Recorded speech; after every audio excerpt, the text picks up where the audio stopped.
Bueno, buenos días. Lo que les voy a comentar ahora es un poco algunos conceptos generales sobre indicadores que aplican a la metodología tanto la que les voy a mostrar después como la que les va a mostrar Armando a la tarde, pero también a cualquier otra metodología. Esto es algo muy general de lo que entendemos por el uso de indicadores. Y me voy a restringir a la parte ambiental de los indicadores, o a los indicadores que tratan la parte ambiental. No por desconocer la importancia de la parte social, económica, política o cualquier otra parte que sea importante en el ámbito de la producción y de la conservación de los recursos naturales, sino simplemente porque es en lo que estamos trabajando. Y no me gustaría hablar de algo de lo que no tengo ni idea, ¿no? Entonces, primero algún contexto, una pequeña definición. Y también para dar un poco de contexto, ¿qué es lo que genera una preocupación en el ambiente? Y básicamente es, en primer lugar, el cambio en el uso de la tierra, como veíamos en la presentación anterior. Y este cambio de uso de la tierra, que para decirlo de manera muy simple, esto es a nivel mundial, el aumento de tierras urbanas y tierras de cultivo sobre otras tierras que siempre las consideramos como naturales o más naturales, bosques, pastizales, humedales y otro tipo de tierras de mayor contenido de biodiversidad y de mayor contenido de naturaleza. Esto es lo que en el mundo ha generado este aumento de áreas en rojo y marrones en estos 200 años, que son los cultivos y las tierras de pastoreo. Y esto no es porque sí, es a partir de una necesidad, básicamente la necesidad de obtener alimentos y fibras de los ecosistemas. Esto es lo que ha permitido un aumento en la producción de alimentos, en este caso cereales, a nivel mundial, que en los últimos 100 años, o un poco más, podemos decir que en la primera parte se logró a partir del avance de la frontera agropecuaria o de las tierras agrícolas sobre tierras más naturales. Pero a partir de la segunda mitad del siglo pasado, no se detuvo este avance, pero se incorporó otro proceso que acompaña al proceso de expansión de la frontera agropecuaria, que es el de intensificación, es decir, mayor producción por unidad de superficie. Y esto no ha sido gratuito desde el punto de vista del ambiente porque este proceso se asocia a un mayor uso de fertilizantes, un mayor uso de plaguicidas, un mayor uso de agua para riego y muchas otras cosas más, ¿no? Y la Argentina obviamente no es excepción, solo que en la Argentina no se ha dado un avance parejo y continuo de la frontera, sino distintas frentes de avance sobre áreas naturales hacia el noroeste y también el norte del país. Fronteras que avanzan y retroceden de acuerdo básicamente a las condiciones ambientales, en años más lluviosos o periodos más lluviosos avanzan y retroceden. Fronteras estacionarias que ya no avanzan más porque los ecosistemas tienen limitaciones que impiden, gracias a Dios, ¿no? Pero que impiden que siga avanzando. Y áreas en las que prácticamente, que son las áreas más productivas, la frontera ya ha avanzado todo lo que puede avanzar y son las áreas donde más se está dando intensificación de la producción sobre la misma superficie.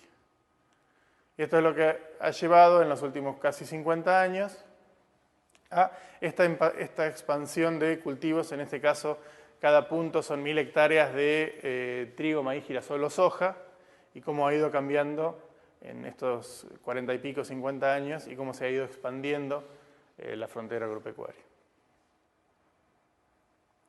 Saltó un poco ahí. Y básicamente, esto por ahí ya lo saben todos, muchos de los grandes impactos de la agricultura y la ganadería y las producciones en general son sobre los flujos de energía de los agroecosistemas, sobre los nutrientes, tanto por exceso, que causa contaminación, como por déficit, por demasiada extracción, sobre la contaminación y degradación, erosión, emisión de gases de invernadero, contaminación por plaguicidas, por excesos de nutrientes, sobre el ciclo del agua, no solamente la calidad del agua, que es lo que estaría contemplado dentro de este grupo, sino sobre la cantidad de agua utilizada, que es otro aspecto importante, y también sobre el hábitat y la biodiversidad. Entonces, tenemos hasta ahora lo que hemos visto, aumentos de la producción, primero por expansión y después no solo por expansión, sino que se le suma el proceso de intensificación de la producción y algunas de las consecuencias ambientales muy por arriba para dar un poco de contexto. Entonces vamos a permitirnos establecer la premisa de que para poder establecer una producción agropecuaria sustentable que proteja las condiciones de vida naturales, que sea amigable con el ambiente y con el ser humano, necesitamos desarrollar herramientas que nos permitan determinar cuáles son las consecuencias de nuestras actividades, tanto a corto, mediano como a largo plazo. Y en este sentido, y recordando, como decía al principio, que hay, si tomamos el concepto de desarrollo sustentable, hay por lo menos 3 patas de igual importancia y solamente nos vamos a dedicar con estas herramientas a la parte ambiental, pero reconociendo la importancia de que se necesitan otras herramientas para las otras partes. Se establece una breve definición de lo que es la gestión ambiental de una empresa agropecuaria, que es la manera en la que la empresa administra los impactos que realiza sobre el ambiente o los impactos de las actividades que realiza sobre el ambiente. La idea o la propuesta es que la gestión ambiental de una empresa sea dentro de un sistema integrado de gestión ambiental y en un ciclo de mejora continua. Ahora después vamos a ver de qué se trata esto, pero la idea de que sea el sistema integrado es que la gestión ambiental sea parte de la toma de decisiones de la empresa, no una cosa accesoria que se hace para cumplir. Y la idea es que esto permita ciertos beneficios. Obviamente, proteger las condiciones naturales de los ecosistemas, que debería ser la primera y obvia, pero también facilitar el manejo de los recursos, asegurar salud y seguridad en los ambientes, mejorar la imagen social de la producción, esto también es importante, prevenir y resolver conflictos de origen ambiental, agregarle un valor ambiental a la producción, cada vez más se tiende a valorar cuestiones ambientales, además de las cuestiones obvias de calidad de los productos, también la calidad del proceso de producción. Facilitar el acceso a mercados exigentes, promover el uso de marcas y denominaciones de origen y, como consecuencia positiva, también impulsar la proyección comercial y también turística de una región. Obviamente que muchos de estos beneficios no los va a ver una empresa que hoy ya empiece a hacer un análisis y a tener una buena gestión ambiental, sino se necesita que haya un método para certificarlo, que sea una gran cantidad de empresas que se junten para promover y para que sea conocida, porque si hoy por hoy una empresa tiene algún tipo de sello, probablemente no tenga ningún tipo de beneficio y sí tenga los costos de tiempo, trabajo y también dinero que le tiene que poner a eso porque se necesita prestarle atención y gastar esfuerzo en llevar una gestión ambiental y poder certificarla, ¿no? Y decíamos hoy que eran necesarios los indicadores y podemos definir un indicador de gestión ambiental como una herramienta, un instrumento que se utiliza en primer lugar para simplificar el análisis de un proceso. El ciclo de los nutrientes es un proceso, el ciclo del nitrógeno en el ambiente es un proceso complicado o complejo que tiene muchas partes y muchas transformaciones de un estado a otro y muchas formas de movimiento. Entonces, con los indicadores lo que se intenta es simplificar un proceso que sea importante en el ecosistema o en el agroecosistema y permitirnos, facilitar el diagnóstico y la interpretación de ese proceso, mejorar la capacidad de decisión del productor en este caso, y en última instancia transparentar y certificar la calidad, es decir, una buena calidad en la gestión ambiental. Todo esto es lo que nos permiten los indicadores si los usamos bien. Entonces hoy les decía que la idea es que el sistema sea un sistema integrado de gestión ambiental en un ciclo de mejora continua. Y eso consiste en tenemos un sistema cualquiera de producción, consiste en, primero se inicia con un diagnóstico de la gestión ambiental, se elabora un plan, de acuerdo a ese diagnóstico se ejecuta el plan, se monitorean los resultados de ese plan en el tiempo, a 1 año, 2 años, lo que sea, se ajustan el plan de acuerdo a los resultados del monitoreo y se vuelve a generar un nuevo plan para el siguiente periodo. Por eso es un ciclo de mejora continua. Y los indicadores son herramientas que sirven para el diagnóstico y para el monitoreo. No son herramientas que se utilicen para diseñar, ejecutar o ajustar el plan. O sea, no esperamos que los indicadores nos digan qué tenemos que hacer, solamente qué es lo que está pasando. Algunas características que deberían cumplir los indicadores, o por lo menos la mayoría de ellas, para poder ser útiles. Obviamente, ser desarrollados con una base científica. Otra cuestión es que es deseable que sean expresiones cuantitativas y no cualitativas, porque es mucho más fácil comparar y sobre todo monitorear. Y que sean expresados en relación a ciertos umbrales. No nos sirve de nada decir que el riesgo de contaminación por plaguicidas es 6 o que si no sabemos si eso es peligroso o no es peligroso, si está bien o más o menos o mal. No es necesario expresarlos en relación a umbrales. Hay otras herramientas, no son los indicadores las únicas de herramientas. Hay modelos de simulación, como decía por ejemplo hoy para el caso del ciclo del nitrógeno, que superan a los indicadores en la capacidad de precisión, en la información que pueden otorgar, pero que tienen ciertas desventajas. Para poder utilizar estos modelos se necesita una fuerte capacitación en esos modelos y una gran cantidad de información y generalmente también una gran cantidad de dinero para conseguir toda esa información. Con respecto a la selección de los indicadores, no hay indicadores universales, que decir, bueno, estos son los indicadores para esta condición y nadie se puede discutir. Tampoco hay un criterio universal o único para elegir los indicadores, entonces generalmente la elección o selección de indicadores se hace en función de las necesidades locales y también en función de la disponibilidad de información. De nada nos sirve hacer un listado de indicadores a considerar si no tenemos posibilidades de obtener la información para poder usar esos indicadores. Entonces es importante que en la selección participen los usuarios de los indicadores. Perdón, me fui para atrás.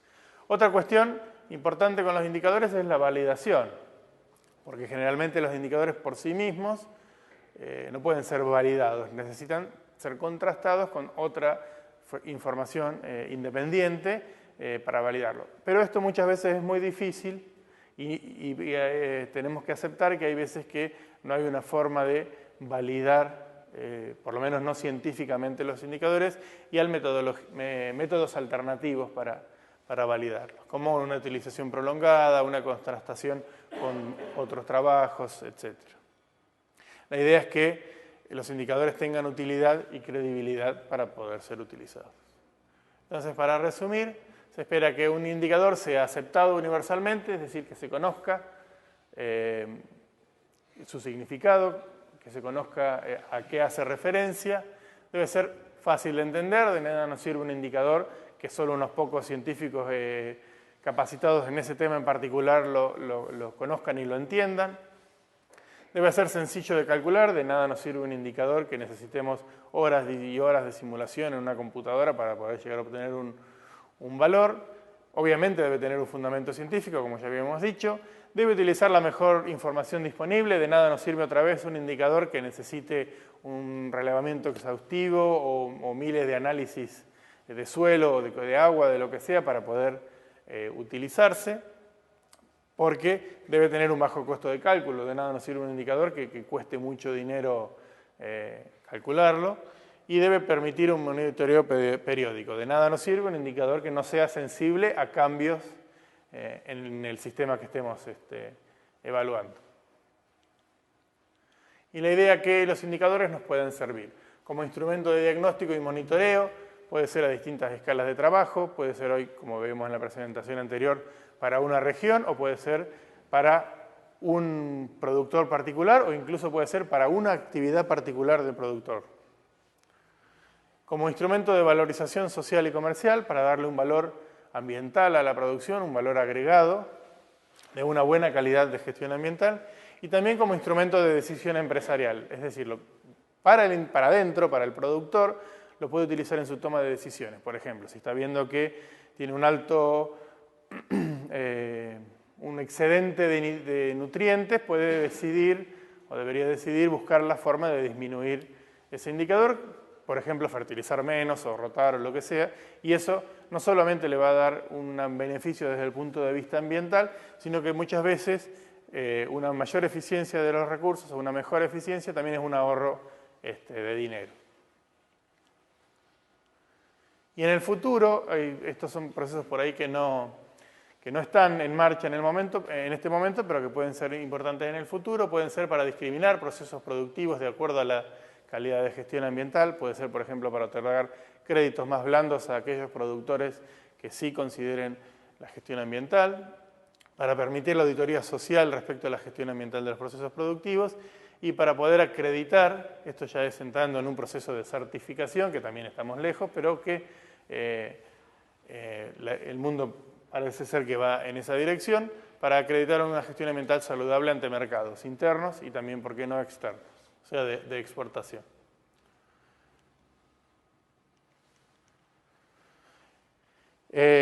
Un ejemplo de utilización de indicadores o de metodologías es el modelo Agroecoindex desarrollado por INTA, que es para agricultura y ganadería, que tiene indicadores de uso y eficiencia de la energía fósil, de nutrientes, de riesgo de contaminación por plaguicidas y otras contaminaciones, de uso y eficiencia de uso del agua y de hábitat y biodiversidad. Esto se lo menciono porque el indicador que les voy a presentar después está relacionado directamente con este, ¿no? Y la idea también es que los indicadores también estén en un sistema de mejoramiento continuo, es decir, que no sea una verdad revelada y decir estos son los indicadores y se calculan así y esto es lo que tienen que hacer, sino que a medida que se van usando van continuamente mejorando, cambiando, se agregan indicadores, se sacan otros que por ahí no son relevantes o que son reiterativos de la información que ya provee otro indicador, y también está en un ciclo de mejoramiento continuo. Y lo que hemos encontrado es que generalmente una de las mejores formas de obtener información es a partir de planillas de relevamiento que se utilizan en una entrevista con el productor o con quien tenga la información y se cuestiona sobre las actividades que realiza en el establecimiento y de ahí se obtiene la información para el cálculo de los indicadores. También hay otras fuentes de información que pueden ser imágenes satelitales, sistemas de información geográfica, estadísticas regionales, que también permiten calcular los indicadores, sobre todo cuando se trabaja a otras escalas. Esto es la estructura de la metodología. Es simplemente una hoja de Excel que tiene las ecuaciones o las metodologías de los indicadores adentro y que lo único que se debe hacer es cargar la información que pide el modelo para obtener los resultados. Ando mal con él. Y el resultado de este modelo en particular es un panel donde cada uno de estos relojitos es un indicador y donde cada uno está expresado en función de un umbral que va de verde a rojo. Obviamente verde es lo más deseable, rojo lo menos deseable. Y de esta manera se puede evaluar la gestión ambiental de un establecimiento, en este caso de un establecimiento agropecuario, de manera integrada. Es decir, porque hay indicadores de energía, de nutrientes, de contaminación, de agua y de hábitat y biodiversidad. También se pueden hacer comparaciones entre establecimientos en base a la cantidad de verdes y rojos, por ejemplo. Y también se puede hacer simulaciones para un mismo establecimiento sin necesidad de mostrarlo para afuera, sin necesidad de comparar con otros establecimientos.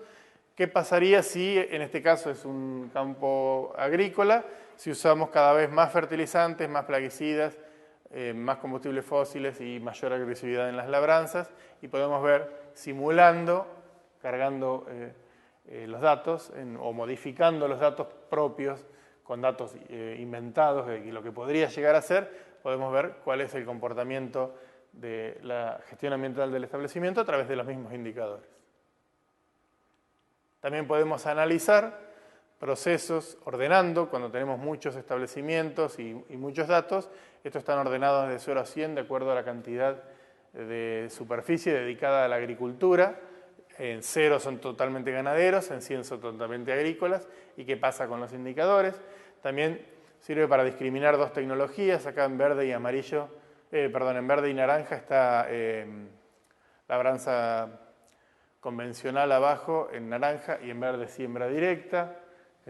También nos puede servir para diferenciar entre distintas tecnologías. También nos pueden servir para hacer mapas. En este caso es un indicador de consumo de agua en la cuenca del Salado.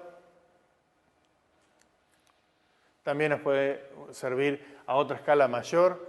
Esto es para toda la región donde se ha expandido la agricultura en la Argentina, es decir, desde el centro hacia el noroeste y noreste, cómo ha ido cambiando la emisión de gases invernadero y la participación de cada una de las regiones.